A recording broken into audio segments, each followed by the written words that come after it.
don't matter, right? What all you need to know with the markets is that the market will gravitate towards certain areas, right? These are areas on the chart you need to train your eye to see, right? So there's only two things that come into choosing a key level, right? The first is you've got to have a 15-minute FVG, right? Or a 15-minute fair value gap. The second is there must be signs of absorption, right? And this is what makes a key level. So a key level isn't based off sweeps, volume, liquidity, SMT, none of this stuff. The only thing you need is one fair value gap and clear absorption at that zone.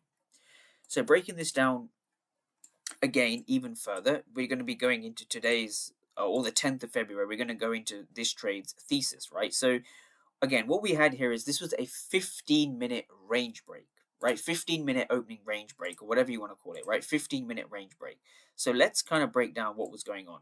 So here was the market open, right? So the market opens obviously 9:30 Eastern, right? So this was what we had at 9:30 Eastern. So the first 5 minutes, I never trade the first 5 minutes. I'm just looking, I'm watching, I'm observing. Usually the best setups for, in my opinion, come after the first 50 minutes. So after 9:45, 9:50 is when we start to see setups. So I'm just going to walk through my live take on this as I was looking at it live. So there's a couple of things I was looking for. So here was a key level that I had. This was now 9:34 Eastern. So here was the level that I had. And what I'm saying to traders is we could break below the level or we could break above the level, right? Those are the only two scenarios. So if this is key level 1, key level 2, key level 3.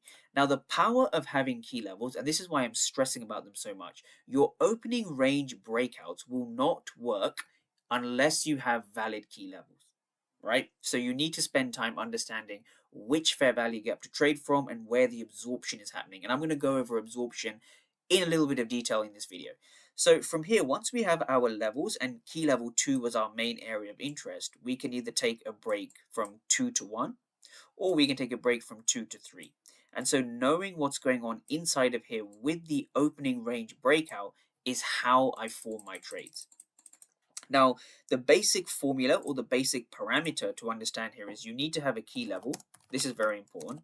And you're looking for an opening range breakout, right? So an ORB or an opening range breakout at the key level, and you're confirming everything with the order flow, right? So what I often see with traders is that they pick any random fair value gap and then they start here, right? This is step 3, right? You need to know where you're looking for the trade, step 1. You then need to understand, are you looking at a 5-minute or a 15-minute opening range breakout? I recommend using 15-minute opening range breakouts. I'll tell you why in a minute. And then order flow. So this is step 3. So a lot of traders will focus on step 3 without focusing on step 1.